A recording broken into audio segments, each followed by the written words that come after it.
Praise the lord everyone. జీవపు ఊటలలోని ఈరోజు జీవవాక్కు హెబ్రీలకు రాసిన పత్రిక 11వ అధ్యాయం 6వ వచనం. విశ్వాసం లేకుండా దేవునికి ఇష్టడై ఉండుట అసాధ్యము.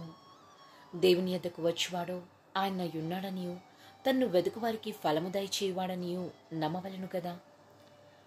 విశ్వాసం కలిగి ఉండడం అంటే అంత సులువైన విషయం కాదు. ఏ ఆశ అవకాశం లేని చోట దేవుడు తప్పకుండా కార్యం చేస్తాడని, స్థితిగతులను సంపూర్తిగా మార్చివేయగలడని నమ్మాలి. ఆ నమ్మకం రావాలంటే ఆయన ఉనికిని, ఆయన ప్రేమను, ఆయనను తెలుసుకోవాలి. ఆయనలో అంటుకట్టబడాలి. అప్పుడే మన తండ్రి, మన యేసయ్య మనలను మిక్కుటంగా ప్రేమిస్తాడు. మన విశ్వాసాన్ని బట్టి ఆశీర్వదిస్తాడు. యేసుక్రీస్తు కృప మనకు తోడైండుగాక. ఆమేన్.